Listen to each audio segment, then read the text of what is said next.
Hi, my name's Mark. I'm a 16 handicapper. Lowest handicap I've had is 12.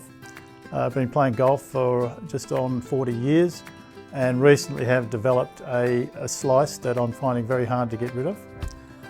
I have had back surgery 30 years ago, and that does restrict my movement somewhat.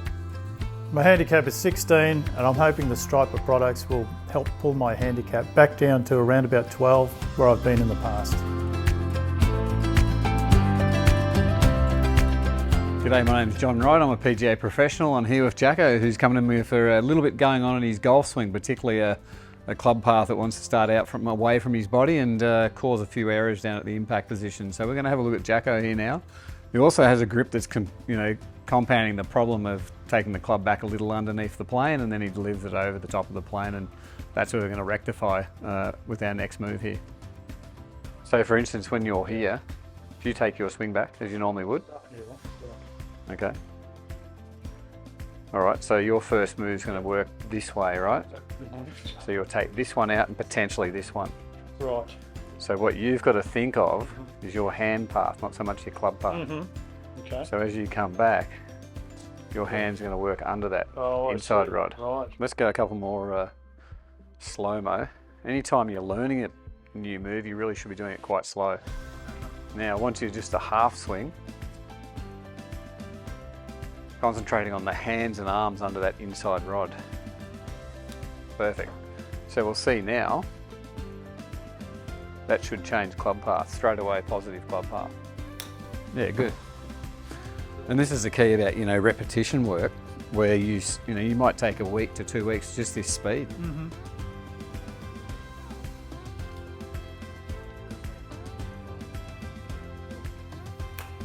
Yeah, good. So you can start to see the change in path.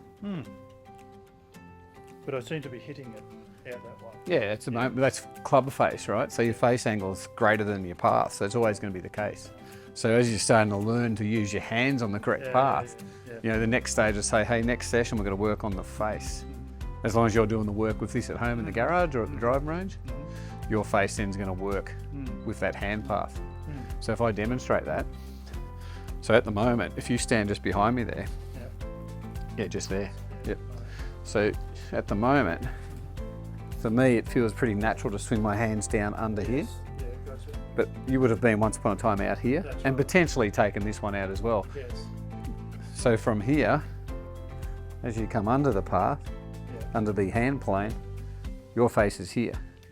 But as you start to get the feel of that hand plane, your path's going to start to increase for the better, and you're going to control your face angle. Yeah, so this is probably something you've never practiced, right? Yeah, never. All right, now we're going to introduce the stance mate, because Jacko here with the back fusion in the lower back has now got an issue with the stance width, and compound the back fusion and the stance width, now he's actually got no rotation. So one of the reasons he froze the hands out off the plane, wide stance, lower back problems. Now we're going to introduce the stance mate and get that in the correct position, allow him to deliver the club on a much better path. It's interesting, when you look down at that stance mate, can you see, do you find it easy to line your heels up with the outside of those stripes? Oh, yeah, absolutely. Yeah, right, cool.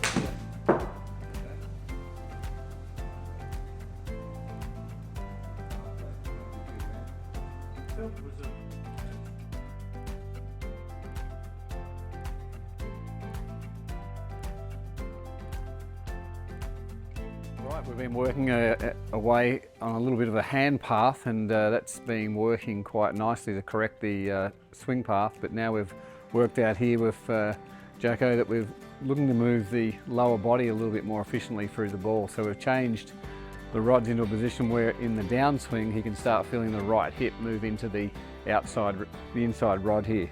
So we take our setup. So as he moves through the ball, we want to get this right hip moving into this inside rod, which will increase his lower body rotation.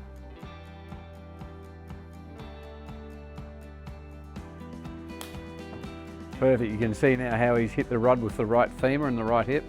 Previously to that, he was very anchored on the ground with his right foot. There was no lower body rotation, everything was stuck the arms were moving the club out and across, hence the path was left. But now once we've got the lower body moving, using the outside rod also as a bit of a guide for his hand path on the way down and his swing plane, but getting this lower part going with this rod on the inside has been a real catalyst in him changing his path and his contact. So the unit can be used for numerous drills, and this is a really good one, and most golfers that we coach find that the lower body is very stationary or static and it's not doing a whole lot. But you can see now the idea is to get this right hip moving in, get the hips moving into the right hip, into the yellow rod here. You can see the inside rod, and that'll start mobilising the body and being a bit more efficient in the impact.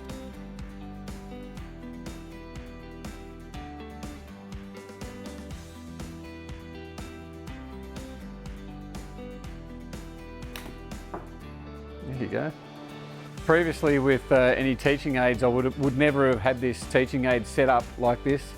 The SwingMate now setting up with the rod on the inside has allowed me to get his hips moving in the right direction. Previously I would never have used this, set up a drill like this. A bucket or a alignment rod there would have been too inconvenient to the golf swing, and now with the SwingMate we can set it up and start moving the lower body correctly. The great thing about the SwingMate teaching aid is I'm able to remove this rod and fold it down and put it aside. Putting it back together is quite easy. Placing it back in for the drill that we've got going on over here allows for indoor use. We don't even need to hit a golf ball. You can use it in the net, the garage, the backyard without a golf ball. The great thing about it is it can be pulled apart, used without the rod or used in training with the rod. So you can see now, without the rod there, he's using that quite efficiently.